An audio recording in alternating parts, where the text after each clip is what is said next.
Hey guys, Coach Matt here at CrossFit Man Talk, your rest day post for the 15th of March. I want to go back to the basics for this one. We're going to talk about exercise post-oxygen consumption. It is one of the two main concepts that we talk about in CrossFit and in fitness in general as to why we program things the way we program them.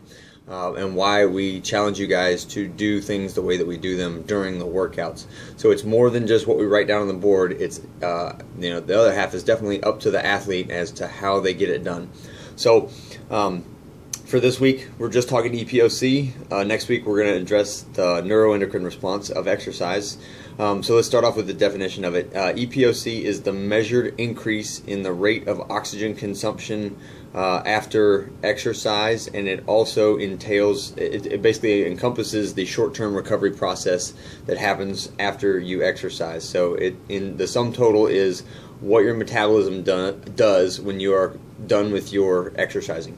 So let's say you go walking for an hour and you do a brisk walk where your heart rate gets up to like 130, 140 beats per minute, and you think you're in the fat burning zone and you're doing your job of trying to get your heart rate in that nice little window that Muscle and Fitness says is the perfect place for you to be for burning fat.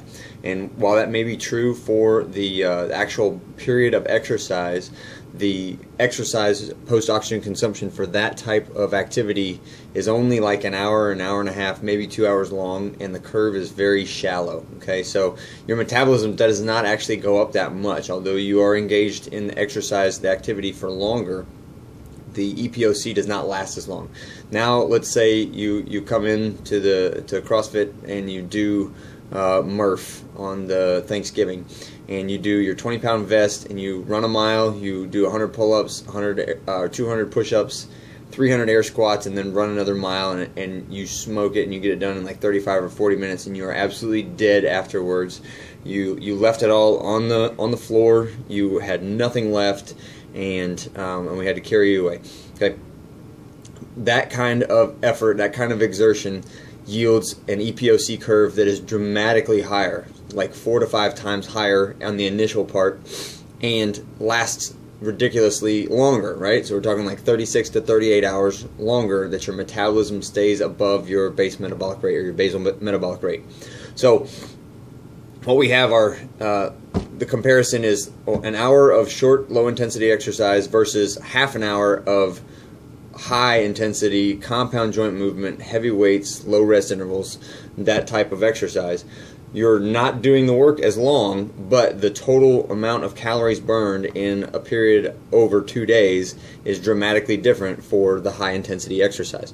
So that is one of the reasons why we do things the way that we do them, and why we have short 7 to 25 minute workouts for the most part.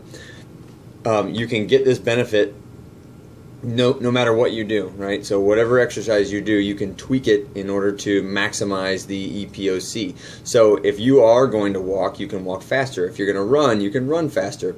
And what we try to get you guys to do in the gym is when you are doing the workout of the day, it doesn't have a name. It's not really a competition style workout, but we want you to get it done as fast as you can using excellent technique and challenging yourself. So for those of you that you found your pace, you found your weight, you found your band, and you're just happy sitting there, what you're doing is slowly that EPOC curve is going to be decaying away if you continue doing the same thing, because it relies on the challenge to you personally to be elevated, right?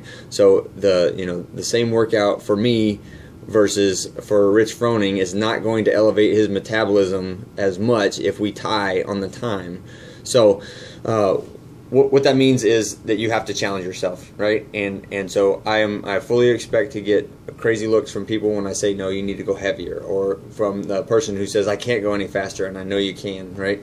That is where the benefits are. That is where the gains will become more real. And for anybody who's in a rut or has hit a plateau or doesn't feel like they are progressing towards their body weight or body composition or strength goals, it is almost always a matter of effort. So you don't need a third workout for the day. You don't need to run in addition to doing CrossFit, in addition to doing whatever else you're doing. You need to pick one thing and you need to put all of your mighty effort into it, and that will yield better results than spreading it out and doing a lot of low effort stuff over the day. I hope that made sense to everybody. I would love to hear questions and or how can we make this better for you.